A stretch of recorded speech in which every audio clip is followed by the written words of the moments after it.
Shalom, shalom. This week's parsha is Parshat Vayigash, which opens with Yehuda approaching Yosef to try and release Binyamin, because Yosef had, as we know, planted the silver goblet in Binyamin's sack to as a ruse to say that he had stolen it and to be able to keep him. And Yehuda had to get him back. He had made a promise to his father that he would not come back without him. And so the parsha opens up with the words Vayigash elav Yehuda. Now the Mefarshim see this word Vayigash, which is used at times of war, and say that because it's used here, that Yehuda was willing to him and the 12 tribes, if necessary, if need be, to actually wage physical battle to take down Mitzrayim and get Binyamin back. But I think you can make the comparison and the understanding of this word Vayigash, meaning he was willing to go to war conceptually, because why do people go to war? They go to war for two reasons: either to defend what's theirs, or because the other side has something that they want and they're willing to fight for. Um, Either way, that's what it was. Yosef wanted to keep Binyamin, and Yehuda wanted to get him back. And Yehuda is actually known for this as the Ari, as the lion. A lion is someone who's very protective over their family, and in a fierce way is willing to do whatever they have to. And what happens also when someone's willing to go to war, go to battle, they're willing to give their life for whatever they're battling, whatever they're going to war over. And this is exactly what Yehuda was willing to give everything. He wasn't coming back without Binyamin. And he made this array with this connection, this binding force between him and Binyamin, and he was not leaving without him. And I wanted to take a closer look at this progression of Yehuda's personality, because it's been said a lot that at this point in time we see that there's a full tshuva, full repentance on behalf of the brothers, perhaps on behalf of Yehuda, who, when it came to Yosef, was willing to go back empty-handed without his father's beloved son. And here, where he was not willing to do that, and he would give anything, just he was not going to go back and make the same mistake and see the devastation of his father. And yes, we do see this full circle of tshuva, but I think we see something even more, another layer, something even deeper than just coming back to the same situation and not doing the same thing twice. And in order to understand that, we just have to take a quick look at Yehuda and what happened to him. After the first time when they returned to the father, and it was apparent to the father that Yosef had gotten ripped apart and eaten by an animal, and he was devastated and he was mourning, and we're told that he mourned more even than whatever the acceptable, normal amount was, that he could not and would not be comforted.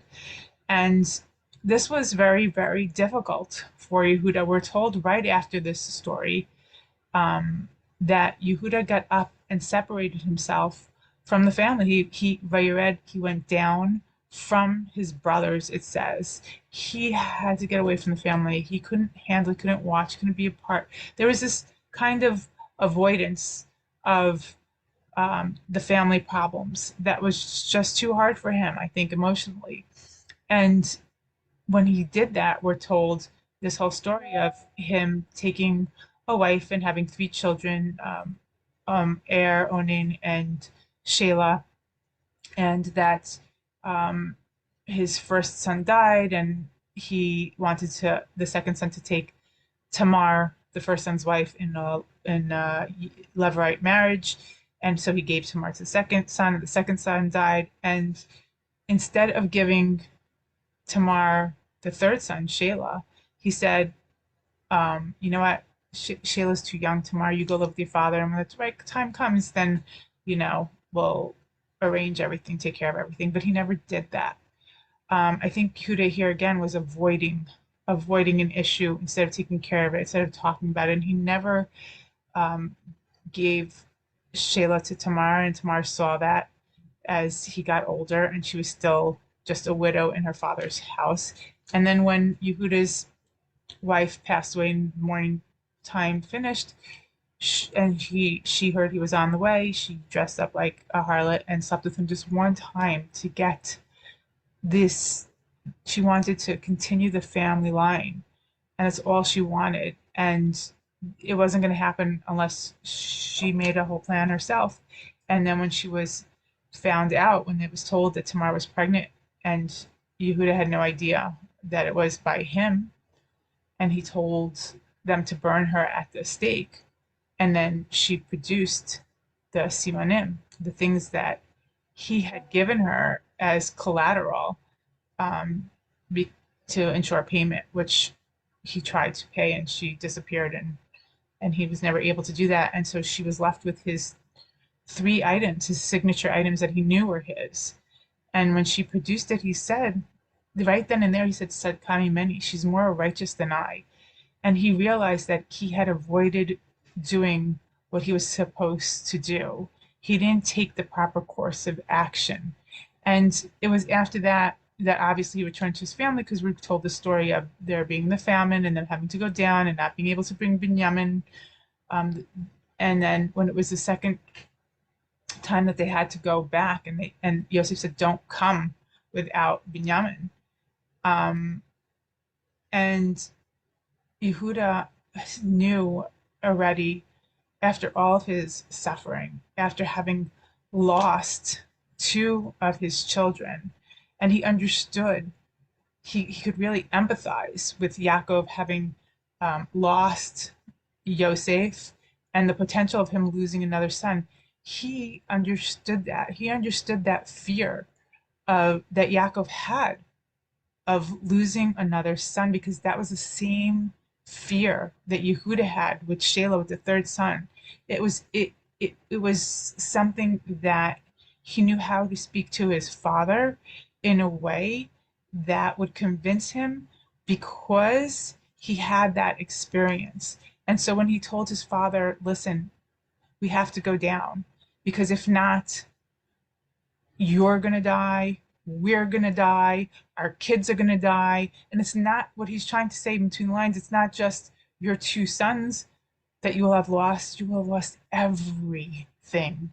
And that we have no choice, and that I will bind my soul with his soul. If not, I will have sinned to you forever. Now, why are these words, sin to you forever, so important? And I think the reason why these words really affected Yaakov and let Yehuda take Binyamin back to Mitzrayim was because they weren't just words. I have sinned to you forever. So why would that convince him? It's words based on Yehuda's life, that Yehuda really worried about what was the right thing. He had proven that at the end when he said to Tamar, Sadkami Meni, instead of having her burnt at the stake, he could have let her burn at the stake and saved his name, because it's an embarrassing situation. But he wanted to, he believed in doing what was right, and that he knew that the consequences of what people were going to think, or anything else that would have been, is minuscule in terms of doing what's right in the eyes of God. And so he took culpability, took responsibility, and he put his whole life on the line when he said Sadkam Mimeni, because that was what was right, and he didn't want to sin forever time. And so all of this, Yaakov knew.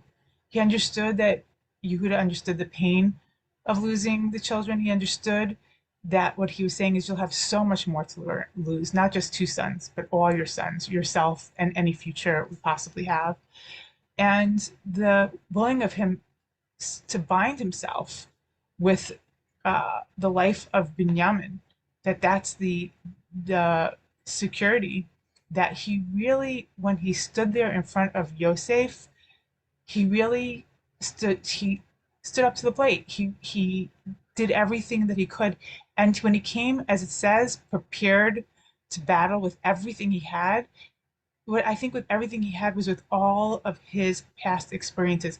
And he was speaking from the heart. And as we know, when you speak from the heart, what comes out of the heart goes to the heart. And it penetrated the heart of Yosef because he was talking with all of that experience in his life. It was a heartfelt words. He came to him and he was talking through experience, not just trying to convince him, not saying, oh, let me think of the right words to say to let the viceroy be convinced. He was speaking with his blood, sweat, tears, experience, and everything he had. And that was so powerful. And so when we do tshuva, that's great. That's one thing to do tshuva and, to not do the same sin that we've once done. But if we do something even more, if we take all of our past pain, experience, failures, and we channel that into our future, into changing in a way that's meaningful because we understand now differently. We are now different, and we don't use avoidance. See, Yehuda up until then, he was he was somebody who, when he went down from his brothers, he was trying to avoid the family. When he didn't give Shelah to Tamar, he was trying to avoid that issue. Instead of confronting it, confronting that fear and speaking from the heart what he knows to be right, what he knows to be true, as when he finally did with Tamar, is what he did with his father and he did with Yosef. And that's when he learned how to step up and speak from the heart, speak what is right, good, and true, and not worry about consequences in terms of, well, what are they going to think, what are they going to say, am I going to convince them, am I not going to convince them, but say from the heart what you know to be right, good, and true. Because really, him coming to tell Yosef all the story about his father, you think that most normal people would think, well, will the king or the viceroy really give about my little puny family? No, they're not going to care. Why should I give them a heartfelt story? They're not going to care about that. But he did. That was his truth. And he didn't weigh whether that was a good plan or not. He did it because it's what his heart told him to do. And he wasn't going to avoid doing what his gut was telling him, you should do this. And that's why he got close to him and told him everything. And it worked. It broke Yosef down and it changed everything for them, saved their lives. They came down and they were able to live um, peacefully as a family from then on, which is really what Yehuda wanted because he couldn't stand the lack of unity and the discord when he had left his brothers the first time after the sale of Yosef. And here by speaking up, he got to live all together in peace and harmony for the rest of there's 12 Shvatim's, 12 tribes' lives. So that's my quick analysis of Yehuda and the amazing progression that he made in his life. Maybe I'll be zocha to learn from everything we go through and to use it as building blocks to only have good and prosperity and health and happiness ahead. Shabbat Shalom.